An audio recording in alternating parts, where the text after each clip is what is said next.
Ian. Are we recording this show? I'm Dave. I'm Ian. Is it on? This is the Apex Adjacent podcast. Ian, stop beating up my microphones. We've had a bit of a misfire. It's late at night. Yeah. We've been looking at a lot of footage that we took. Yeah.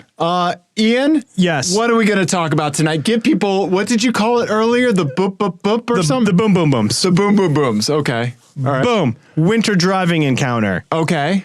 Boom. An Apex adjacent gear recommendation. Yes. Boom. FMK cars from our buddy Donnie. And boom, I saw something that shook me to my core. Boom, boom, booms. Okay, I like that. I've made boom booms before, but I don't know if I've had boom, boom, booms. Well, yeah, boom, booms are poops. Boom, boom, booms. That's table of contents. Everybody knows that. Okay. That extra boom makes all the difference. What was it that I asked you? I said, can you bloop your car for me? Boop, boops. Boop. Boop or bloop? I think you said boop. Boop. Yeah. Can you boop your car for me? Yeah. Yeah. That means unlock, right? And no, I can't because that's broken. Ian. Yes, Dave. Let's talk about the 2020 winter driving encounter. Yes. Put on by Rocky Mountain Redline. Yes. They are awesome people. So it's a company that specializes in being the liaison between legitimate automotive journalists like ourselves. That's in air quotes. Okay. And the manufacturers, the people that make the cars. Right. They are a fleet manager. Yep, exactly. Right. So they give us the cars and we get to drive them. They put on events. Yes. Right. And so we were up in Winter Park for this event. Right. Yeah. The original plan was to go to Georgetown Lake first. Right. And then Winter Park. Georgetown Lake got snowed out. There was too much snow on the lake. And actually they canceled the ice racing events that weekend as well because there was just too much snow and you can't like get a plow out there because the ice is not that thick. Right. You can't put like a 16-ton plow out on the lake. So yeah, they ended up rescheduling and doing the whole thing up at Winter Park, which actually was awesome. So yes, it stunk that we couldn't drive on a frozen lake, but I feel like it really worked in our favor especially. Yes. Right? Because I think it let us maximize like drone footage, getting the content, getting all the video, instead of having to like tear things down and set things up all over again. Right. Stuff like that. So it was a blessing in disguise. Yeah. And we were in a gorgeous location. We were up by Mary Jane ski resort right by Winter Park there. Yeah. And we're in kind of like, it was a middle of the week. So we got one of the overflow lots. Yeah. And it was, snow and ice. And we had like an autocross course laid out first. Yeah, there were 3 phases. Phase 1. Yeah, autocross course. Phase 2. Phase 2 was a head-to-head race. 2 identical-ish lines of like a straightaway. I like that you're picking apart the nuances of... Well, because one line was clearly faster. It was. One lane was faster. Okay. For most cars. And then so that a hairpin and then into a slalom before a stop box. Yep. And then we had a skid pad, which was a whole heap of fun. So that was a big circle of cones that you could drift around, and people like me could stand inside. Yeah. And then on the other end, there was just kind of one stack of cones that you could try to get tight donuts around. Yeah. Yeah. And then we had 6 vehicles. There was probably 20-ish journalists and sounds people about there. right. Yeah. And then we had 6 cars. Yep. We had 2 Nissans, 2 FCA products, and 2 from Honda. Yeah. And you know what? It was, even on paper, I think going into it, we were like, oh, these are the cars we're going to have, huh? These aren't that exciting. Right. Yeah. But you know what? You can either add speed to a car or remove traction. There you go. Either one of those things makes it more exciting. Right. The fun meter goes up. Yes. Yeah. And there was not very much traction because it was snowing really hard for most of the day. Yeah. And we had a blast in every single one of these cars. We absolutely did. And it was very interesting to drive 6 cars with modern traction control systems. Yes. And modern all-wheel drive systems back to back and kind of dig into the nuances of them. Right. So let's start with the Altima. Okay. So for 2020, the Nissan Altima has an all-wheel drive option. We had the normally aspirated 2.5 liter. 2.5 liter with the CVT. Yep. So it was probably the least of all the cars, it was the least willing to like hoon it up. Yes. Yeah. Because there just wasn't enough torque going to the rear. Yeah. To like actually get some big oversteer moments. You could get it to drift like on the skid pad. Right. You could kind of drift it. Right. But in like the autocross course and stuff, you couldn't go fast enough you couldn't get oversteer while you were going slow enough to overcome the understeer, right? Like you couldn't slow down and then kick the tail out. Right. So you had to be really aggressive with like a big flick and then turn it in. This car was a little bit like the prom chaperone that isn't like crazy overbearing. Right. Yes. It's like the prom chaperone that you're like, all right, like I'll do what, Mr. Blah, blah, blah says. Like, I'm not going to like, they're a nice guy. Right. Instead of like the crazy overbearing one, like our traction control systems in our cars. Right. Where they're basically the equivalent of like Catholic nuns. Right. They're getting the ruler out to make sure that you're dancing far enough apart. Right. Exactly. Right. Yeah. You have to leave space for Jesus between the kids.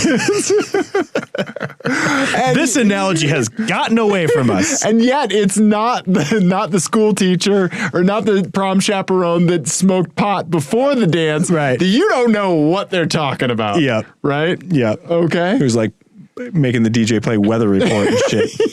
Yeah, exactly. Yeah. We don't need to go deep on Alfred Apka and the children's prom. Okay. Nobody knows who either of those people are. Nissan Altima. Yeah.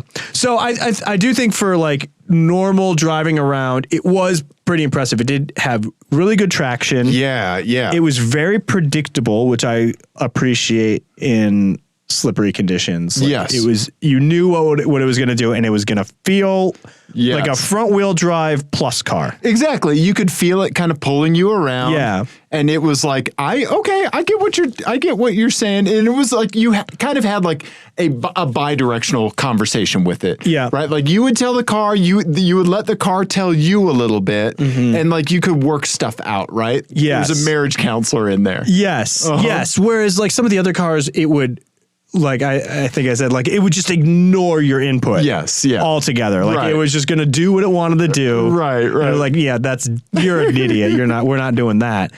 Exactly. Whereas this would sort of, like you said, it would kind of work with you, and it wasn't as exciting as you want it to be. True, but it is a Nissan Altima. But you could get through whatever you need to get through. You absolutely could. I've been thinking about this car a lot since we drove it, because for just how I seem to behave in the snow, it seemed to work really well. It seemed to work effectively. Yeah. For me, I think I'm a little bit more tuned to front wheel drive stuff than you are, right? Like kind of pushing a front wheel drive car around. Right.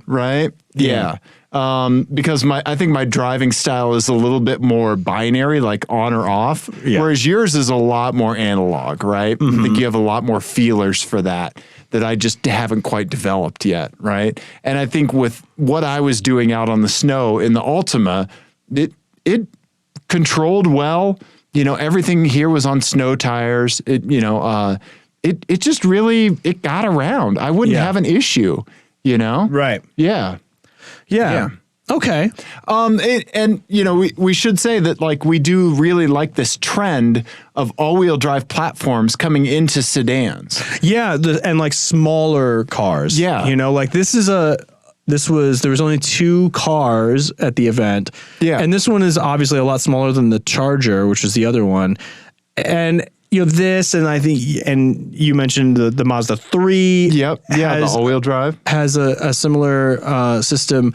It's nice to see that coming in, because especially here in Colorado or anywhere that you get snow, people, rationalize themselves into SUVs, and it's nice to have this sort of option. It really is. Yeah. I mean, it would be better if it had a handbrake and if it was faster for more fun. But if you just want to like truck through some snow and know that you're going to like not get stuck. Yep. It was actually really pretty good. It was really good. You could throw some snow tires on that thing in Colorado and not worry about a thing. Yeah. Right.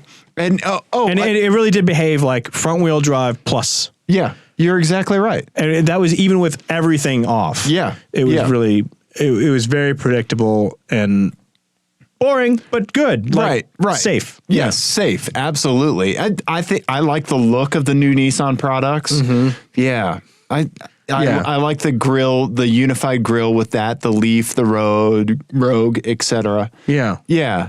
So I want to jump from. Did you have anything else you want to say about the Altima? No, go for it. The interior surprised me more. Than previous generations. Yeah. Yeah. Well, and I think for the last, I don't know how many years, I've only ever been in like rental spec ones. Yeah. I don't think I've ever been in an Altima before this. Wow. Yeah. How is that possible? I don't know. Maybe there was a rental. I don't think so. I really don't think I've been in an Altima. Have we driven one at another press event? We have? Did I drive it? I thought so, but maybe not. Huh. Yeah. I don't know.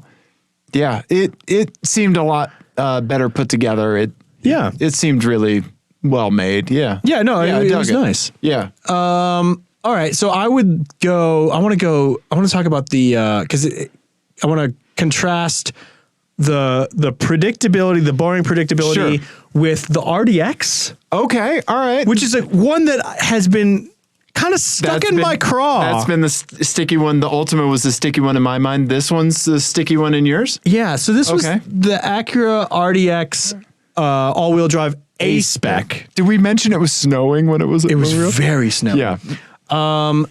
And this was one of the faster cars there. Yeah. I think it was the second most powerful, right? Yeah. 275 horsepower, I'll pull up the engine stuff. Yeah. And it was turbocharged. They completely redid the interior. The interior was very nice. I do not like the transmission thing. Yeah, the weird center console. I said it looked like Iron Man's butthole, which I love so much. It's expensive. This car is $48,000, $46,000. But yeah, so it is the 272 horsepower, normally aspirated 4-cylinder. That was normally aspirated? Normally aspirated. Oh, no, you're right. VTEC turbo. You're right. Okay, yeah. VTEC and turbo. 10-speed automatic transmission. Yes. So this was also one of the few cars that you could shift. Yep, it had paddle shifters. And it would kind of hold gear for you. It was there was only 2 cars with paddle shifters. Yeah. It was actually a lot of fun with kind of an exception. And this is something that I think would prevent me from buying it. Okay, let's hear it. But this is me. Uh-huh. And my driving style in the snow. Sure. So the thing that I didn't like about it was that it was not always predictable. Okay. Right? Like it would, when I said there were cars that would ignore inputs. Yes. This is what I was talking about. Okay. So like there was a section of the slalom. Uh-huh. And it was great through there. Yes, it was. You can carry more speed with this than anything else. I think you're right. Yeah. And you could do little lift and it would tuck in. Yeah. It would rotate on each set. It was awesome. It was just a little slide, totally predictable and controllable. And then you could plant your foot and use the traction to launch you to the next set of cones. Okay. Which is great. But in the slower corners, you would get the car turned in, you would get it turned in, and with lock on, you would hit the gas pedal and just nothing would happen. Okay. You know what I mean? It was the fun crusher. It was saying like, no, you can't even come in. You're going to have a bad time. Yeah. Yeah. Okay. Exactly. Okay. And you can't go from, and I dicked around with it a lot on the skid pad too. Sure. And you could get it to rotate. And if you already had some speed going, yeah. If you had enough grip at the front to get it turned in, and you were already on the power when you did that, you could get it to slide. Okay, but applying power in post yielded different results. So And once you are in a push condition, once you are in understeer, you can't go to oversteer. Right. Okay. It won't let you. Okay. Okay. And it just makes it so it doesn't behave how you think it should. Right. Right. Right. So like in slow corners, you're doing the opposite thing of adding speed into the corner. Right. Right.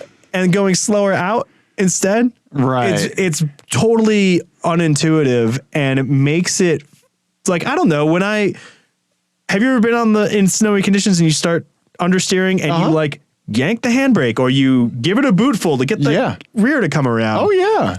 That's like a safety thing. Right, right. The car should behave how you want it to. Right.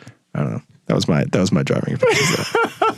I felt like I was rambling there for a little while. No, I don't think you were. So I mean, so you absolutely had more time in these cars than I did because I was out getting drone footage. Yes. Right. So I'm relying on your input for some of these. Right.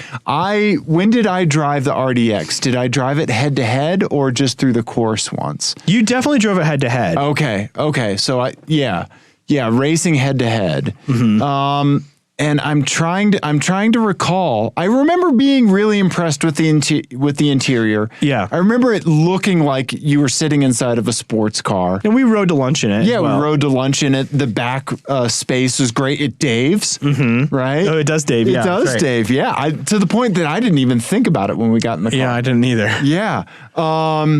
And yeah, it was comfortable. It was well planted, but I didn't spend any time with it on the limit. Right. Right. Yeah. And I actually think like driving through the mountains in this would be great. Like the way that it handles and behaves in the lower grip conditions at speed is really impressive. Yes. It would be the low speed neighborhood stuff that would be an issue. Around town, it would not handle the way I would want it to. Yeah, I get that. Which I think I would find frustrating. But if you don't care about that, if you're just putting around anyway, then it really did handle itself very well at the higher speed stuff. It did. I think it was the most, it was definitely the best through the slalom. For sure. Yeah. Yeah, way better than it had any right to be. Absolutely. Right? Yeah. Yeah. So let's compare that to its platform mate, the CR-V. Okay, yeah. Yeah. So I thought the CR-V was interesting because it was more willing to misbehave than I ever would have guessed. Yeah, you're exactly right. Yes, yeah, right? That's like you see the school teacher out at the rock club. Right? Yeah. Yeah. Right? Exactly. Like, yeah. Oh, they're wearing a Slayer t-shirt. Yeah. Exactly. They have a sleeve tattoo. Right? That's exactly what it's like. Right? Yeah. It was really impressive on the skid pad, actually. Yeah, it was. I did some pretty awesome drifts around the donut. Yeah. The big circle.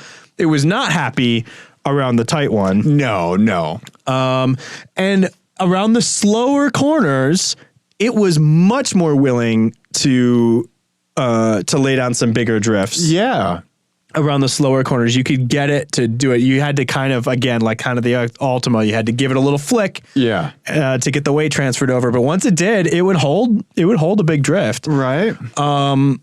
Probably, better. I would say better than the Rogue. Yes. Better big drifts out of the slow corners in the Rogue, and certainly better than the RDX. But it was not as good at the higher speed stuff as the RDX. Right. Which is crazy because it's essentially the same thing underneath, right? Well, so the CR-V here, and I'm not familiar enough with the platform to know this going into it. This was a 1.5 liter turbo with a CVT. Yeah, which is relatively new, right? I think the turbo was new last year, maybe? I think so, yeah. So you're dealing with like something that's like the CVT plus the turbo, right? I think would handle things differently than the RDX with like the 4-cylinder turbo and a 10-speed automatic transmission. Yeah, and I think the all-wheel drive system is different in the Acura as well because it will do the super handling. Yeah, the SH. Does the torque vectoring. Yeah, which is probably what was keeping you from sliding the car. It was just like putting all the torque to the inside wheel. Right. Yeah, it was interesting. It really did like misbehave much more easily than I thought it would have. Yeah, way more. Yeah, I had more fun in that car than I thought I would. Absolutely. Yeah, and I got some great footage of people drifting it. Yeah. Right. Yeah, it was great. You know, I still not my like, not my pick in this segment. Yeah, but more fun than it should have been. Right. Jumping off of that, what do you say we talk about the Rogue next? Okay. Okay. All right. All right. Speaking of more fun than it should have been. Well, we had rock bottom expectations for the Nissan Rogue. Yeah. I mean, like it's never been our car. No. Right? No. And I enjoyed my time in it, even when I almost broke it and the low oil pressure came on. Yeah, I did too. I drove it first and immediately I was like, oh, this is actually pretty good. Did you tell me to drive it? Because I think I was grabbing drone shots and you were like, no, yeah. I did, yeah, because you could really, it was a good happy medium between kind of like the RDX and the Altima. Yeah, yeah. You could get it to drift and it was really predictable and you could kind of feel it pulling you out of trouble. Right, right. And I don't know, I liked the Nissan's, traction control systems. Yeah. Obviously, none of these cars will let you go full off. Right, right. But they seem to have that tuning down better than some of the other manufacturers that we were testing. You know what that is? I mean, that's them messing with Skylines in the 80s and 90s. Like all of that research and development into all-wheel drive at like a racing level. You know, like I'm sure if there was an Audi out there, like Quattro would dust most of this stuff, right? Right. I think Nissan has had time on their all-wheel drive platform. That's a good point. Yeah. You know? Yeah. Yeah, it really was impressive. And it's just that feeling of like, I know there's things going on. Yeah. I'm not happy about it. Right. But at least I can tell when it's happening and I can work with it. Right, right. You know, whereas I think in the CRV and the RDX, it was more intrusive. Yes. And less predictable. Yes, I think you're right. Right. I think you're right.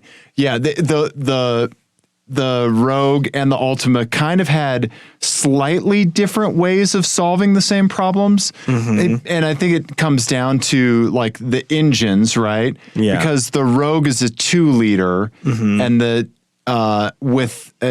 does it have a CVT? I think it does. I think it did, yeah. Yeah, 2-liter with the Altima having that still underpowered, but still a little bit more displacement for the CVT. I don't know. It just kind of like it moves like where the curves or where the problems are to like slightly other locations, right? Yeah. I don't know. I'm surprised. I'm crazy surprised by the Rogue. Yeah. Yeah. It also let you get into way more trouble than I would have thought was possible. Yeah. If I had a snowy drive to make through a bunch of neighborhood and city chops, I like that just like snowy, icy chop, I wouldn't hesitate for a second to pick the Altima or the Rogue. No. Right? Absolutely not. But I think the CRV would be better, right? Because one of the things that we really liked about it was how well it was in those rough conditions. Yeah, when it was smoothing out the bumps. Yeah, like towards the end of all of those formations, it started to get pretty choppy. Yeah. And the CRV really did do a good job of not just staying smooth for the passengers, but like keeping the wheels on the ground and keeping the power down. Yeah. It did a good job through that stuff. It did. Probably the best at that particular thing of like going through the rough stuff. Right. Yeah. Was just the best. Effectively cutting through it. Although I think it might be rivaled with my plucky large son. Your plucky large son. Ian. Well, I would say the Fiat was more fun over the rough stuff. I don't think it was necessarily better. But Dave is so happy. And there's me in the Fiat. Look how happy I am. That's my large son. It's like two golden retrievers. I love the Fiat 500X, and I'm not afraid to say it. No, and you know what? It was a lot of fun. This car, yes, what it did the best out of any other car was the tight donut. Yes. So like Dave said, there was a skid pad, and we had the big drifting donut. Right. Kind of the second gear drifting donut. And then when there was like the stack of cones, and this car, you could just get it going right around there and go and go and go and go. Yeah. I'm going to say 3 or 4 rotations of it. And then the weirdest thing happened, like the ABS started going off. Oh, weird. While I was in a donut. Okay. And I was like, and I got like another half rotation in with the ABS going before I was like, I should probably cut that out. It doesn't seem happy. Because the Fiat probably thought you were just in a full-on Top Gun flat spin. Yes, exactly. So I'm going to save you, goose. Yeah. Yeah. And just by putting ABS on one wheel. Yeah. It was like the front inside wheel. You could feel it. You could feel it grabbing. Okay. It was super weird, but it still let me do the donut. It was really weird. And then like the brakes smelled terrible after I got out of it. And then I just kind of looked around and was like, ran away. The Fiat has the plucky little 1.3 liter turbo.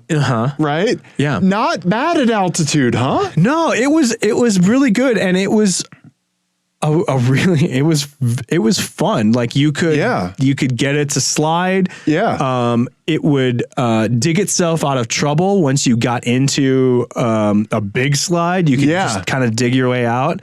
And yeah, it was a good compromise between like being plucky enough to get out of it and still like being slightly underpowered, right? There you go. Yep. Base price of the 500X, Ian? Yeah. $26,000. Okay. Well, as we drove it? As we drove it, 32.8. Okay. Advanced driver assistance group was fitted. Maybe that's what was firing on you. That is the lane departure warning, collision warning. Oh, I wonder if it was detecting the cone. Oh, maybe. I thought I had all that off, but maybe I didn't. Blind spot, cross path detection. Yeah, it's got all that stuff. So, yeah. Yeah, I wonder if it was it could have been blind spot warning. Maybe that was just the seat vibration. Or the park sense stuff. Yeah. Right? Weird. It also had a cold weather comfort package, then a weird package where it has this like orange cap and stuff on the mirror and stuff like that. 18-inch wheels on that little mammer jammer. Yeah. I thought it looked good. It did. And some of the footage that we got of it going through drifting through the choppy stuff was really pretty hilarious. Yeah. Like it looks so plucky. Yeah, it's like the little jackrabbit, like just scampering along. Yeah. Yeah. And that's what it felt like to drive. Yeah, it did. I think it was the most of the crossovers, the most just fun. Yes, absolutely. Like you had that sense no matter what situation you were in. Yeah. Like this thing's just kind of like a little riot. Right. So for out and out fun of kind of, I would say everything but the Charger. Right. This was the second most fun. I think but in some ways it could be framed as most fun because in order to get the most fun out of the Charger, you had to be able to push all your chips into the middle of the table. Well, yeah, I guess. Right? I guess. Most accessible fun. Yeah. Most low risk fun in the 500X, right? Whereas like you could kind of like scooter around a little bit and it's like, oh, come on, man. Yeah, that's adorable. That's kind of true, right? Yeah. But in the Charger, it's like, all right, bitch. Yeah.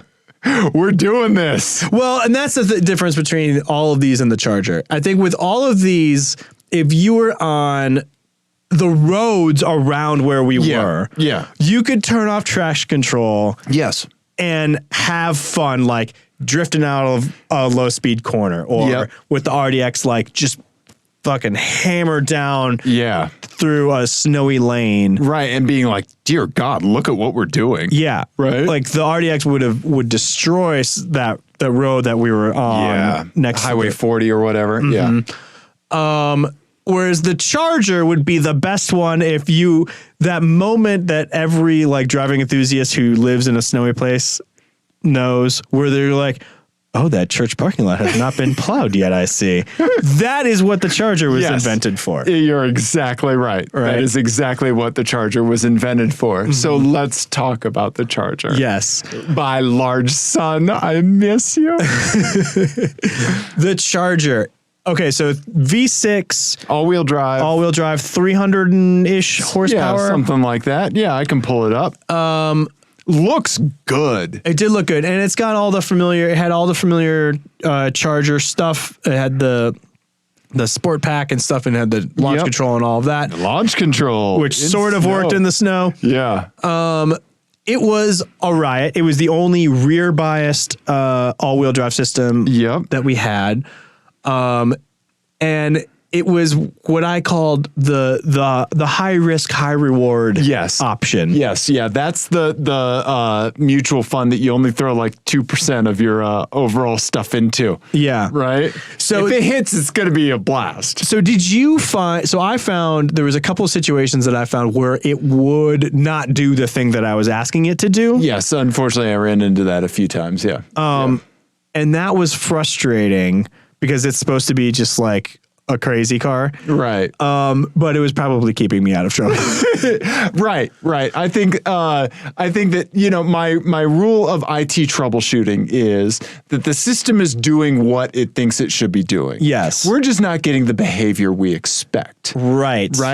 So that's a really good way to put that. If that mail isn't getting routed out, right, there's a reason why, right? It's because somebody put in some kind of rule, or right, it's doing what it thinks it should be doing. Yeah. Right. Nothing ever just happens on its own. Yeah. Right. I was trying to slide the CRV around on the skid pad, and I had the Honda rep with me who was over it, and I was getting frustrated. And she was like, "Oh yeah, it's not really doing that." And I was like, "Yeah, to be fair, I'm driving against 30 years of engineering." Right. Yeah.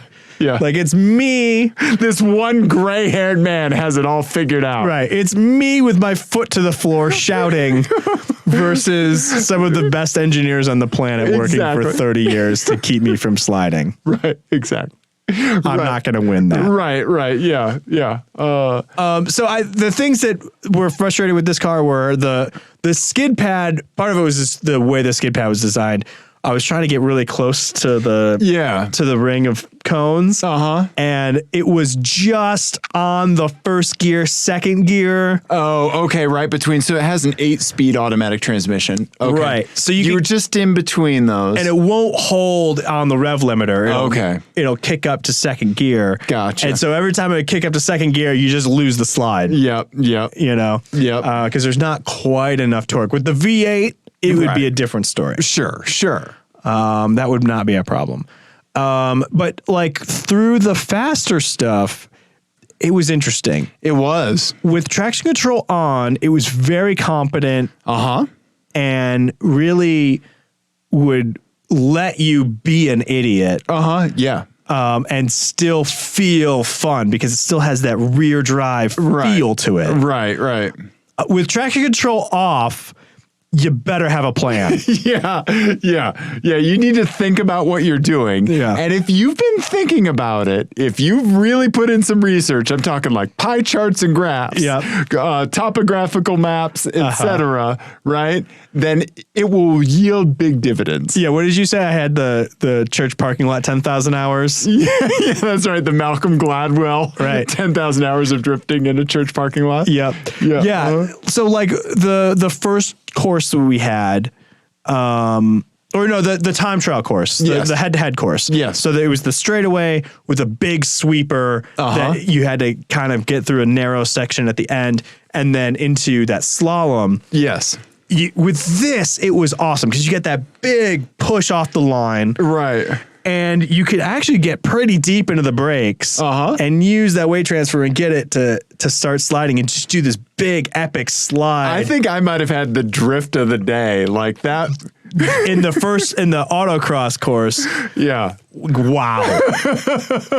Wow. So, like the planets aligned. It was amazing. America happened. Yeah. I'm not given to like spontaneous displays of patriotism, but I rolled down the window and shouted America as you did it. And it felt right. That car makes you do that. It does. Yeah. It was impressive. It really was. You could have tons of fun.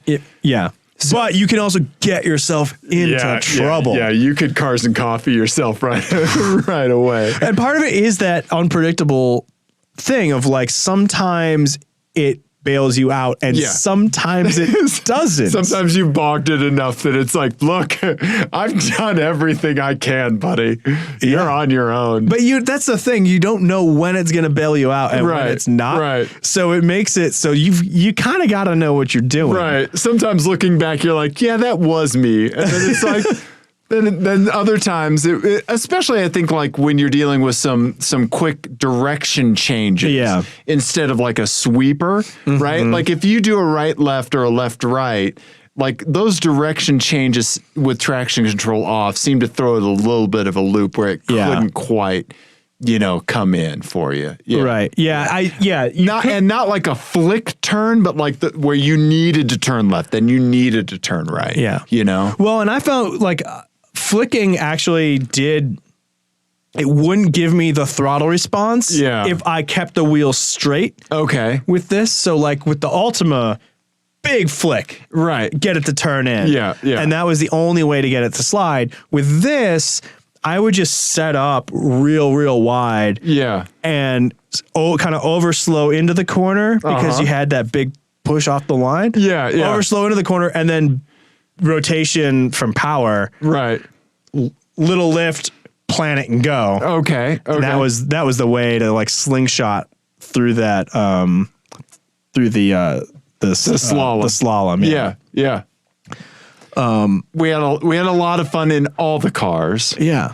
But it's just so funny like how I had to you develop 6 different strategies. Yeah. For these cars that are all kind of similar. Right. I mean, the Charger's kind of an outlier. A little bit, yeah. But even between like the CRV and the RDX, like how wildly different they behaved at the limit. Right. On the snow. It was really interesting. It really was. I feel like I learned a lot like driving these cars in these conditions, right? And I can't remember if we said it on this version of the recorded show or the unrecorded version of the show, where when you and I drive around in neighborhood streets and at slower speeds, we usually leave our traction control off. Right.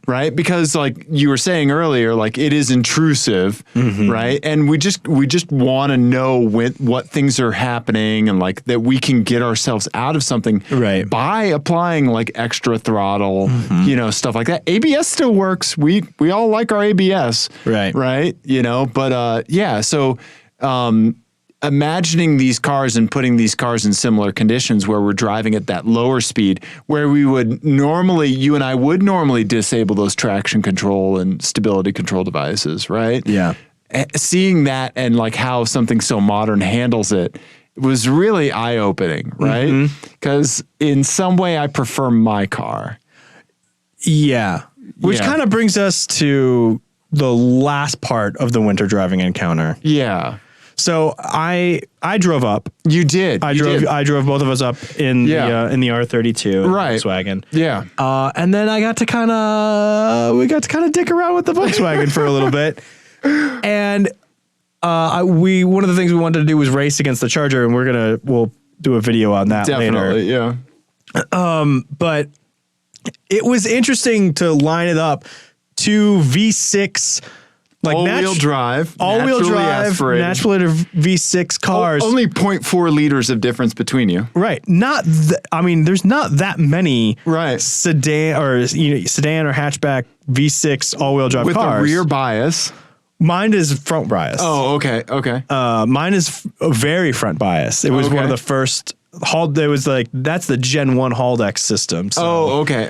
I think it only sends like up to 40% to the rear. Oh, okay. I might be wrong about that. But yeah, it was really interesting to drive them back to back, mostly because like mine feels so much more analog. Yeah. Even though it's down, you know, like 60 horsepower on that thing. Right. Like it's so much easier to like oversteer on command. Yes, definitely. In my car, which shouldn't be the case since it's a front wheel drive bias system. Right. It's really bizarre. It is, but also you have finely honed nerve endings for it. Yeah, I mean, it's like an extension of my body at this point. Yeah. But yeah, it was a really interesting distinction to drive them back to back. Right. 20 years later. Yeah. Right? No, 16 years 16, later. yes. Yeah, 16 that's right. We were joking that your car was old enough to drive the Charger. Yes. Right? Yeah. Your car is 16 years, older than that. Yeah. The difference is just analog versus digital. Like you really can't, when you turn traction control off in my car, it's off and you're on your own. Right. Even though you can feel the Haldex moving stuff around. It's a machine. It feels like a mechanical thing that's happening. Right. Even though it's sort of not. Whereas all of these cars, I think the Nissans felt the most mechanical. Yeah. Followed by the Charger, and then everything else kind of felt like a little bit more digital. Yeah. There's a computer somewhere making decisions for me. Yeah. So yeah, very interesting. Right. So having this litany of cars that we would not normally gravitate towards, except for me and the Fiat, and you and the Charger, and us and the Charger. Like having them in the snow was such a wonderful opportunity. Yeah. And we cannot thank Rocky Mountain Redline, Nissan, Honda, Acura, FCA enough for bringing the cars and letting us have Adam in the snow. Yeah, absolutely. And I mean, honestly, I was pleasantly surprised with everything that we drove. Every single one. Yeah. I thought the Charger was going to be hilarious, but useless. Right. Turns out it was very competent, and I think once you kind of figured this one, I had the most learning curve of all of them. Yeah. But once you figured it out, like you could be real fast in the snow in this thing. You absolutely could. Yeah. Yeah. That thing with a set of studded tires on it would be a monster. Destroy, winter time. It'd be great. Super impressive. Yeah. All the cars, really. Yeah. Which I never thought I'd say about an Altima. But right. I was impressed. Yeah. Yeah, me too. All right. So thank you, Rocky Mountain Redline. Thank you to the manufacturers for bringing that stuff for us. Yes. Which does bring me to an FMK Cars. Does it really? Oh, it does. FMK Cars is a game that Ian and Dave play on the Apex Adjacent podcast. It's based on the classic game Fuck, Marry, Kill, but instead of playing it with people, I'm making direct eye contact with Ian. Oh, God. They play it with cars. That was accusatory. Ian? Yes? Give me 3 cars so I can FMK. Okay. All right. So there is no twist in this one per car. Instead, it's the same twist for all of them. Oh, okay. So winter driving experience, the FMK Cars. Okay. You must drive all these cars like we were driving them at the event. Okay. All the time. Okay. All right. Gotcha.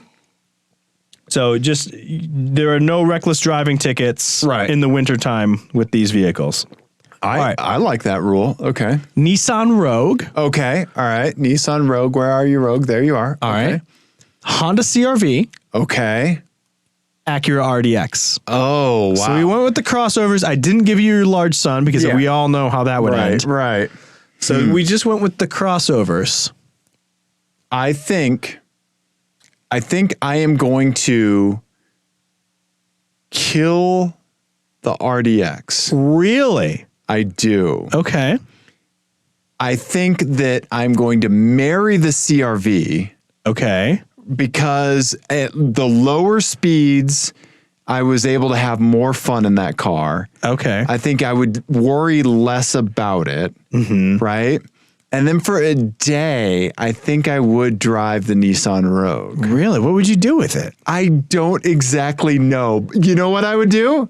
I would go on the Shattered Expectations tour with the Nissan Rogue, where I would take it around to snowy parking lots and bring automotive enthusiasts out and be like, look, like, you need to realign how you think about the world. Right. Right? Okay. Yeah. What about you? So I would crush the Rogue. Okay. I would marry the RDX. Okay. Because I think for that like makes sense for you. Yeah, for like going up to the mountains and stuff and like being comfortable and everything, it's the nicest. It is. And it's fast. And it really does. It was really impressive through that slalom. It was. It really was. I kept thinking about how much speed you could just pile into those into that slalom. Right. And get just tuck, go. It was really, it was way better than the Charger. Yeah. Yeah. It was so impressive. Yeah. And then for a day, I would drive the CRV. Okay. What would you do with the CRV for a day? I would fit it with the hydraulic handbrake and just fucking hoon it up on the roughest surface I could find. Okay. Yeah. Okay. Yeah. You do like a bunch of like rallycross with it. Mm-hmm. Yeah. Like snow rallycross. Okay. It would be awesome. Okay. Yeah. All right. So that was the winter driving encounter. Mm-hmm. I'd like to move on. And I'd like to talk about your car for a minute. Oh, okay. Your Volkswagen R32. Yes. 2004. Mm-hmm. Okay. Plucky little V-dub. Yeah. Electrical tape headlight and all. Uh-huh. Okay. So you know how I feel about your car. Mm-hmm. I've driven your car a little bit here and there. Mm-hmm. Right. I had the opportunity to drive your car. You let me drive it in the snow. Yes. And my respect for your car is now increased twofold. Yeah. Right? It's the happy place in that car. It's so freaking good in the snow. Yeah. A good set of snow tires, and you are the destroyer of worlds and oil pans. Yes. You, a stock height with the mods that you've made, right? And those snow tires, you would annihilate winter. Yeah. We drove back from the mountains in very sketchy conditions. It got real sketchy over that mountain pass. So for anyone who doesn't know, between Winter Park and I-70, which is the highway that goes right through Colorado and then takes you back to Denver from kind of the mountains. Yeah. Is this pretty big pass. I can't remember the name of it. Yeah. The pass that goes into Winter Park on Highway 40. It got real sketchy while we were up there. And it was that sort of thing where for a lot of it was the grooves were ice. Yep. And then there was like a thin layer of snow on top. Yep. And it had kind of it was kind of blowy. So like in some spots there was kind of some good snow depth with good traction. Right. And then in other spots, just ice. Yeah. And it's switchbacks with no guardrail. It's, sketchy. Exactly. And you're like, not only just your handling of the car, like you said, that car is just an extension of your body at this point. You've driven it so long. I've had it for 9 years. Right. Yeah. You know that thing inside and out. Right. In the passenger seat where you're more likely to feel like you don't have any control over the situation, right? I could feel touches of slide, right? Yeah. But I never thought that you weren't in control. Yeah. I mean, part of that is the tires. The tires are very, very progressive. Yeah. When they lose grip, especially with the fronts, like there's such a communication with that car in the snow of like, oh, I'm just going to start to push a little bit. Yeah. And the way to solve that is just give it a bootful and get it to rotate. Like, it's super easy. Yeah. Yeah. We were driving on pretty slick stuff on I-70 coming back. Mm-hmm. And you were doing great. Oh yeah. Well, thank you. Yeah. I mean, I'm used to it. You are used to it, but I mean, I can't believe the conditions that your car can tolerate. Yeah. Yeah. And that's the thing that, I have a few friends that, bug me like, when are you going to get a fast car? Right. And it's like, I can do that, all of this and right. do like, any donut that you ask me to do, right, I can make it happen. Right. And I can whip down a snowy highway at 80 miles an hour. Yeah. And then I can go to the track. Right. And it's like a competent track car too. Yeah. There's not that many cars that you can do all of those things. Right. And you know, I can put a bed in the back. Yeah, exactly. Right. It's pretty great. Yeah. Yeah. So I just wanted to let you know, and we talked about this a little bit, but once I drove your car in that parking lot and you had me drifting it, it was like I was out the passenger side window or driver's side window, like, I got it now. Yeah. I got it. I understand. You can never sell this. Yeah. Yeah. If you do, I'm buying it. Yeah. Yeah. It's so much fun in the snow. Yep. Got it. It's just the best. Speaking of playing around in the snow, let's say you want to, I don't know, maybe make a video of you and your friends, like goofing around in the snow or like mountain biking or, you know, doing something like that. Right? Are we about to do a gear recommendation without any sponsorship money whatsoever? You are absolutely right. Because DJI isn't throwing us anything yet. Nope. Okay. Official Apex adjacent gear recommendation. Yeah. Ian, am I picky about my electronics? Extremely. Do you want to show the people your audio setup? No, I don't. I mean, you guys, we have been through so many iterations of every setup that we have. Yeah.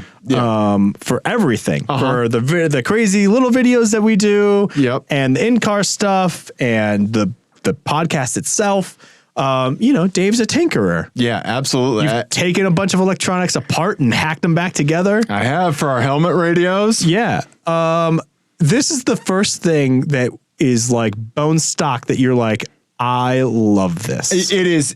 It meets so many requirements that I didn't know could be met. You're exactly right. It's bone stock. There's no modifications. It's simple. It's not insanely expensive. Yeah. Okay. So it's the DJI Action Cam, right? This guy right here. Yeah. Okay. All right. On a monopod. Yeah. Okay. So the DJI Action Cam DJI only makes one Action Cam. Okay. It's not like GoPro where they make a Max and a Blob 8 and a 7 and an Infinity. I don't know, right? Yeah. The DJI has image stabilization called Rocksteady. It is impressive. How good is it, Ian? It's really, really good. So good that I was running with this camera on the monopod and you couldn't tell. In a snowy parking lot. Yeah, you couldn't tell. It was amazing. Running in boots. And so we used that monopod to video people doing donuts. And it looks so good because it's amazing. It's so steady. Yeah. And with the monopod, you just like point it at the thing you're shooting. Yeah. And you get it in frame. Yeah, you're exactly right. You point it, and all you do is just stand in one place and swing it around, or run if you need to. Yeah, you just keep it framed up. The LCD on the back is like super bright. Yeah. So even in like the crazy bright conditions, it was still easy to see all the way from the end of the pole. Right. Right. Yeah. It performed great. Yeah. This camera when we're karting, and it's waterproof with sound with a mic. Yep, waterproof with a mic, which is impressive because, like, you know, some of the other cameras we have, you have to put a waterproof enclosure, and then you kind of lose the mic ability. So it's. Man, it's performed really well so far. A threaded lens cover, so you can pop UV filters or replace it if it gets cracked. The Rocksteady stuff is great. All of our karting videos from now on are deemed insufficient once we saw karting with this thing. So this right here, full setup like this, right? I have a ball thing on this just in case I wanted it. You don't have to have that, right?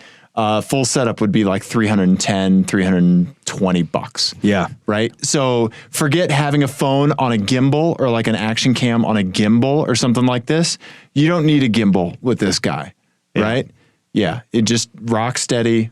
Just do it. This is the first piece of kit that I feel like I could just tell people, go get this and you will get good results. Absolutely. Yeah.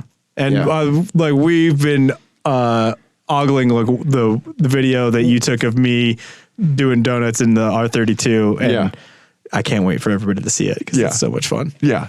Like, I love my drone, right? But it's complicated. Yeah. Right? And expensive. And very expensive, very high risk if something goes wrong. Uh-huh. Yeah. Yeah. Even with that insurance plan, it's like, well, I'm going to be out of drone for a while, you know, if I have to send it back, right? Yeah. But that cam and a monopod, just fucking whipping it around. Yeah. It was great. Yeah. Amazing. Amazing. So that is the first ever Apex adjacent gear recommendation. Is it the first ever? I think it is. I've never said. I think it is. Yeah. Right. Yeah. I don't know. 231 episodes in. Yeah. Right. Finally have one thing after all of my goddamn Amazon purchases. Tinker. It's simple enough. Yeah. Right. Mm-hmm. Yeah. I love it. I love that cam. It's so great. Yes. So anyway, Ian. Anyway, I want to move on because we got another email from Donnie. And I know that it's another email from Donnie because the first line of it says, shit, not another email from Donnie. Okay. Donnie, our good buddy, Florida Man Racing. Florida Man. Fail Incorporated. Yeah, Fail Inc. Yep. He in Florida. Yes, he is in Florida. And he is, for anyone who doesn't know, he works for Toyota. Okay. And as he says, or as the slack-jawed yokels would say, a booth babe. He was down at Daytona. Okay. For the NASCAR. The NASCAR. I heard a NASCAR happened and it was very rainy. Yeah, I tried to watch a NASCAR, but it turns out they didn't bring rain tires. Okay. Which is interesting. And I guess I don't blame him because it never rains in Florida. Nope, never rains in Florida. I love like that those Le Mans cars like have like way crazier aero and like way higher speeds and acceleration and corner speeds. Yeah. And they run in the rain all the time. Yeah.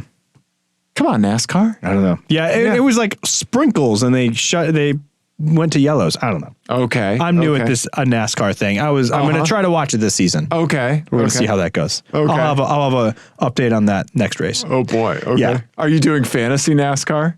I am not. I should, but I'm not. Okay. I'm just going to leave this picture up. Yeah. So it says he's a TRD product display specialist. Oh, okay. All right. So he's running the TRD booth and he sent some pictures, but we are going, I should probably put the pictures up, huh?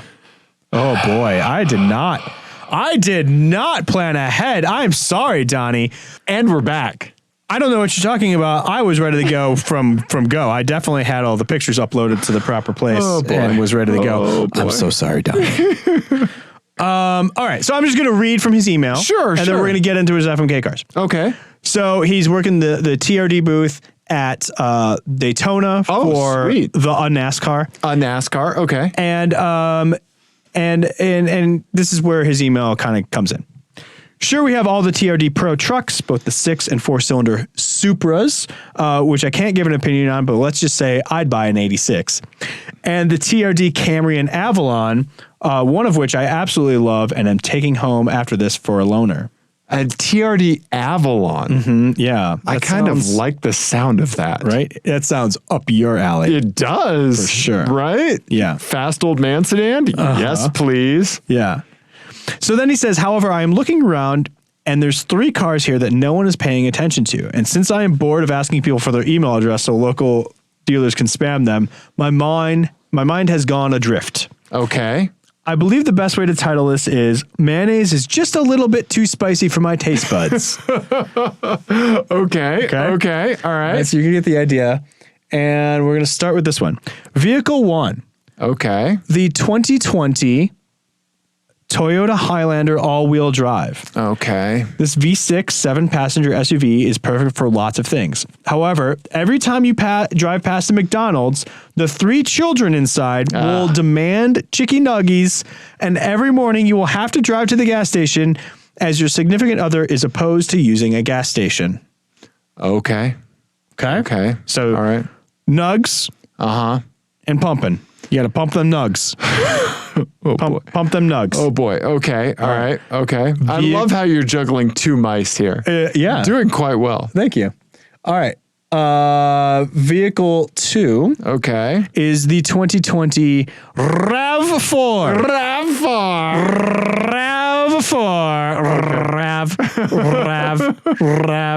Okay. Oh boy. The car that launched the crossover craze in America.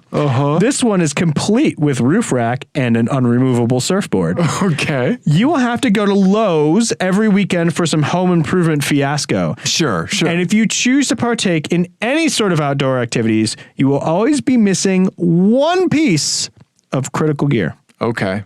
Stop it. You gave me control. I don't know what you were thinking. All right. I wasn't. Okay. You sure weren't. Highlander. You done fucked up. Highlander, RAV4. Yep. And the 2020 Prius. Okay. All right. What's the catch with the Prius here? I almost don't want to put a catch on this because it's a Prius and that's bad enough.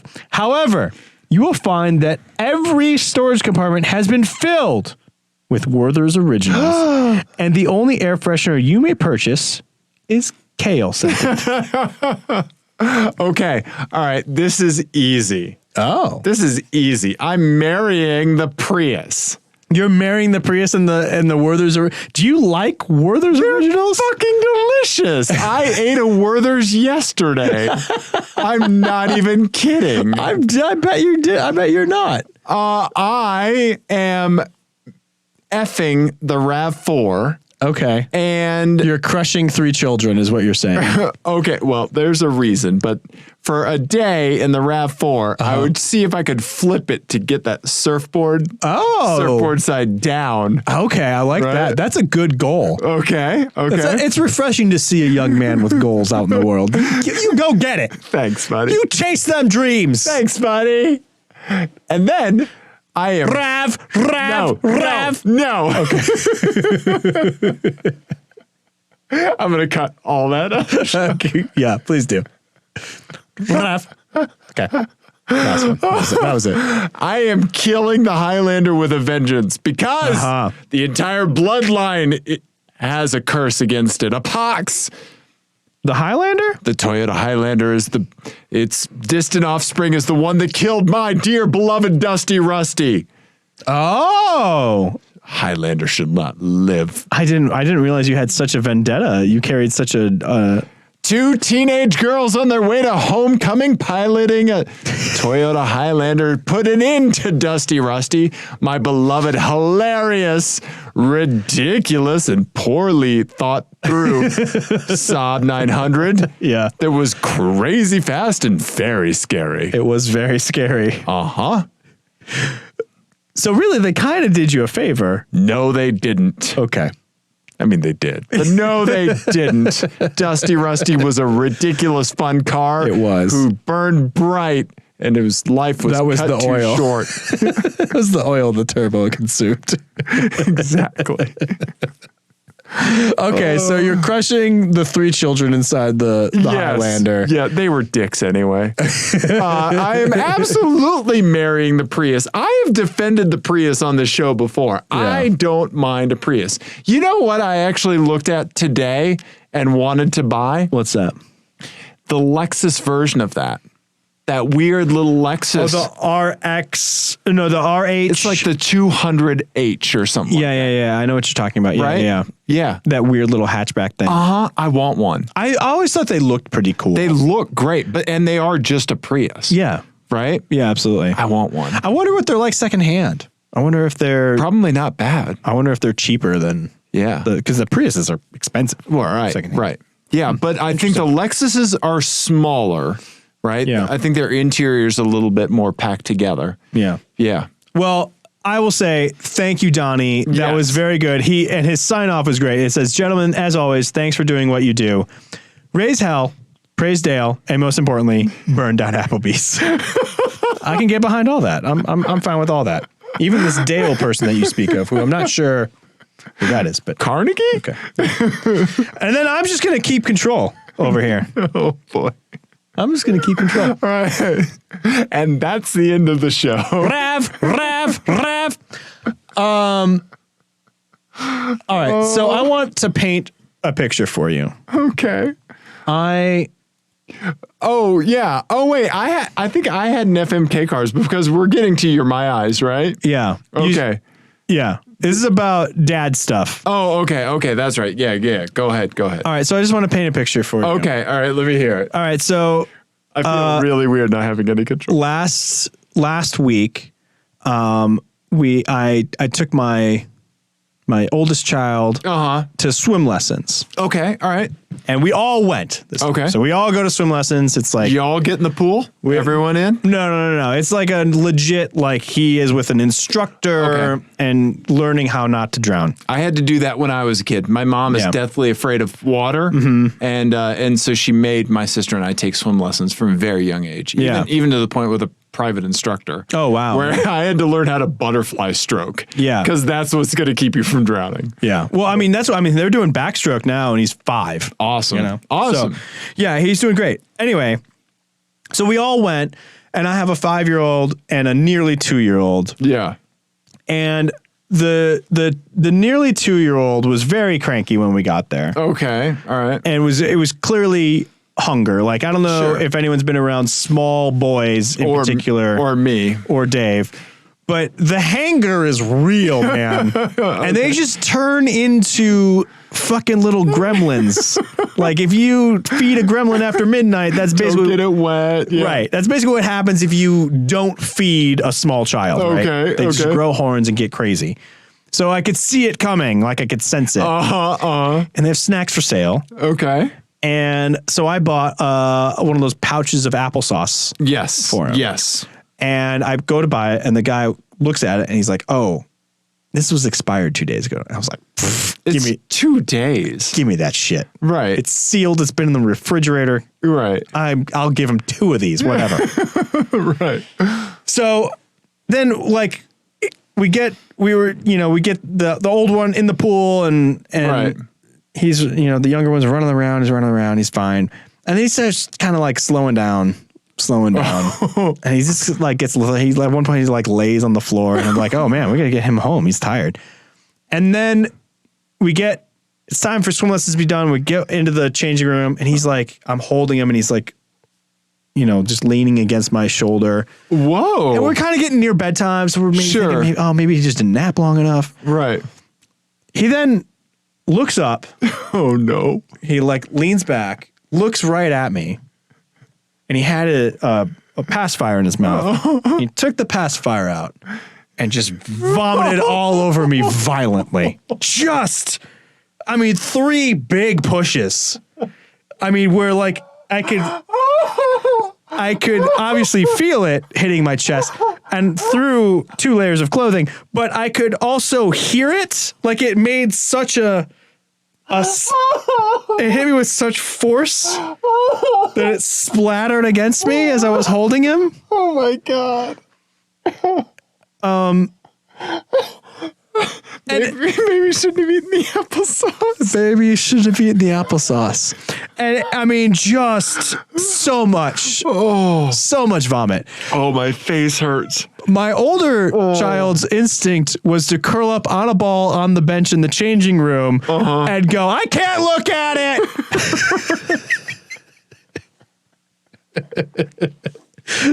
So that was... Oh, my God. That was how we exited swim lessons. I'm never going to a public place ever again. This is going to come back to cars. Oh, my God. So then on the way home, I am shirtless underneath my winter jacket. Good luck. Yeah. And a good feeling, too. It's such a weird feeling. Yeah. It feels that weird. Fabric touching you that's not like on your arm. Yeah. Not good. It feels odd. Right. And just a general odor of vomit in the car. Yeah. And we talk a lot about vanity plates. And how like the person reading them may not have the reaction that you think is going to happen when you're all happy about it in the DMV. Man, where is all this going? And this was the first that we pull out of the parking lot onto Colfax and pull up to the stoplight right behind this motherfucker. It's a Subaru because it's Colorado. And the vanity plate says, enjoy life. Enjoy life. Don't you dare tell me what to do as I'm covered in vomit. Do not presume to tell me to enjoy life. Also, if you still think I should enjoy life, perhaps I can interest you in a very sick child. I was going to say, you should go up to their window and just like, and then just stick Gus in and just let him throw up all over. I hope you enjoy life. Enjoy that, motherfucker. Right? Yeah. Enjoy life. Yeah. Yeah. Yeah. Children are magical gifts. Blah. Yeah. Wow. Yeah, just like treat Gus like a soda can. Pretty much. Wow. Put it on the thing. Oh, I didn't put it on the thing. Wow. Enjoy life. Fuck you, Subaru. I'm glad you're on my side. I'm a pretty chipper dude, but that's a little over the line even for me. Right? Yeah. Yeah. Whereas like I see the oh look. No. Okay, first of all, okay, I'm noticing a couple things. It's time to play Car Detective. Oh, okay. Okay. All right. Okay. First of all, fuck this person. Okay. Second of all, it's late and we're getting a little froggy. But Ian, zoom in on the rear bumper. Okay, it's time to play Car Detective. I'm Ice-T. Right. Mariska Hargitay and I are going to solve this mystery. You're talking about this weird dent right here? I'm talking about the two weird dents. Okay? See those two weird dents? Oh, I know exactly what those are. You know exactly what those are, as do I. This person backed into someone's car when they were parking and then fucking drove off because those two dots are license plate bolts. Yeah. How do you know they drove off? Because they're smug enough to put a fucking enjoy life thing. They're living in such denial. Yeah. They hit another car and they were like, I didn't do that. This is parallel parking by feel is what this is. Yep. Yeah. Fuck them.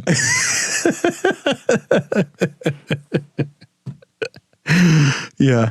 Yeah. I love it. Yeah. No. I love that you're on my side. Am I on your side? You are. Ian. Yeah.